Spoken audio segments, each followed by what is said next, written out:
Hola, en este video vamos a hablar sobre las soluciones químicas. Para entender el concepto de solución química, primero tenemos que entender el concepto de mezcla. Cuando yo integro distintas sustancias, puedo generar dos tipos de mezcla, una mezcla homogénea o heterogénea. Las mezclas homogéneas son aquellas en que las sustancias que yo estoy mezclando se integran completamente y no logro distinguir una de otra. Por ejemplo, el agua y la sal. En cambio, las mezclas heterogéneas, las sustancias que yo mezclo, logro distinguirlas porque se logran dividir en distintas fases, por ejemplo. Y aquí podemos encontrar el agua y el aceite, que no logran integrarse completamente y se encuentran separadas. Entonces, entendiendo las mezclas, podemos entender que una solución química va a ser una mezcla homogénea.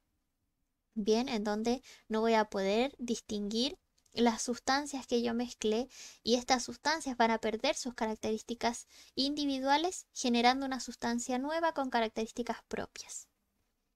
Aquí dentro de las soluciones químicas vamos a ver que están compuestas por solutos y solventes. Los solutos van a ser estas sustancias que están en menor proporción y que yo quiero integrar en esta solución química. El solvente va a ser esta sustancia que nos va a permitir integrar a los solutos completamente en la solución química. Y por lo general el solvente está en mayor proporción. Entonces, solutos en este ejemplo del café es el café en grano, ¿cierto? El azúcar y el solvente, que es el que nos va a permitir integrar los distintos solutos, es el agua. El agua se considera uno de los solventes universales ya que nos permite integrar distintos solutos. ¿Cuáles son las características de una solución química? Primero, es que soluto y solvente no pueden separarse fácilmente mediante métodos físicos, sino que requieren de procesos más complejos como la destilación, la cristalización, la cromatografía, que son procesos que nos permiten romper los enlaces químicos que se generan en estas soluciones. Otra característica es que poseen un soluto y un solvente como mínimo en alguna proporción detectable. Y también, a simple vista, no voy a poder distinguir los elementos que constituyen esta solución química debido a que es una mezcla homogénea. Ahora vamos a ver que hay distintos tipos de concentración de soluciones dependiendo de cuánto soluto logro diluir en esta solución química. Entonces, si yo integro una pequeña cantidad de soluto a una solución, por ejemplo, en este caso agua, voy a generar una solución diluida. ¿Qué quiere decir esto? Que el agua puede generar enlaces con el soluto, o sea, uniones, como podemos ver aquí en la imagen. Va a generar estas uniones entre las moléculas de agua y del soluto y eh, en la solución diluida vamos a ver que estos enlaces no están ocupados al 100%. Todavía puedo generar más uniones, más enlaces. Por otra parte, si yo a esta solución diluida le vuelvo a agregar soluto en la cantidad necesaria para que los enlaces, estas uniones, se ocupen al 100%, ya no me quede la opción de generar más uniones, ahí voy a generar una solución concentrada. Y si a esta solución concentrada le vuelvo a agregar soluto, ¿qué va a pasar? Que voy a generar una solución saturada o sobresaturada también. La solución saturada es cuando ya todas las uniones, todos los enlaces químicos que se podían generar entre soluto y solvente ya se hicieron, entonces hay una pequeña proporción de soluto que queda ahí dando vueltas sin unirse a la solución. ¿Sí? Esa es una solución saturada.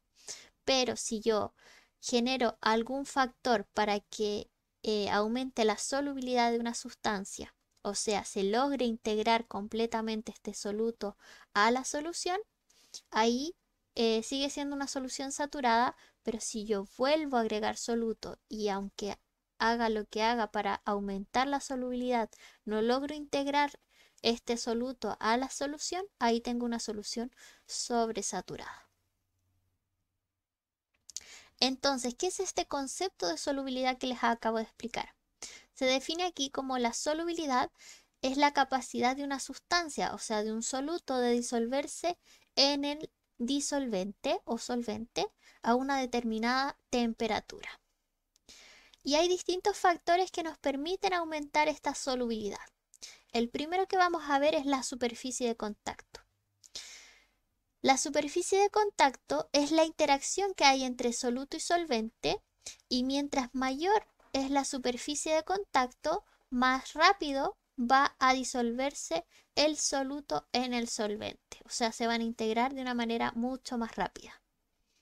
Entonces, mientras más pequeño sea el soluto, por ejemplo aquí esta sal fina, se va a integrar mucho más rápido que esta sal gruesa.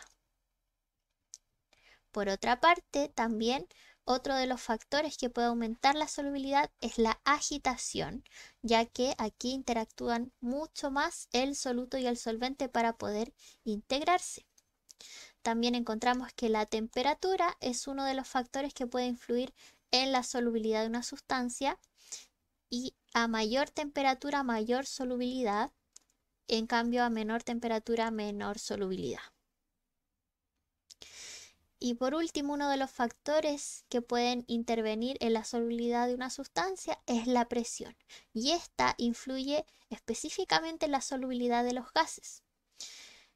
Y vamos a ver que es directamente proporcional, es decir, a mayor presión, mayor solubilidad, ¿sí? Y es el caso que podemos ver en las bebidas gaseosas, por ejemplo, en donde se les inyecta gas bajo una gran presión a estas bebidas, y luego esa botella se tapa para mantener esa presión dentro de la botella para que el gas esté integrado en la bebida. Luego, cuando se destapa, se libera esta presión, entonces el gas comienza a liberarse de esta solución, perdiéndose. Bien, y las soluciones vamos a ver que hay dos tipos, ya en que las podemos clasificar. Y aquí va a depender de con qué sustancia la estamos mezclando. Hay sustancias que son hidrosolubles, o sea, que son más afines al agua, que se disuelven en agua. Encontramos, por ejemplo, las infusiones o el esmalte al agua, este tipo de pintura que se diluye en agua. Y por otra parte están las liposolubles, que son las que se disuelven en aceites. Aquí tenemos una mayonesa o, por ejemplo, una pintura que es un óleo, que es en base a aceites. ¿Sí? Entonces aquí tenemos otra forma de clasificar las distintas soluciones. Y con eso terminamos de ver lo que son las soluciones químicas y los conceptos relacionados a ellas.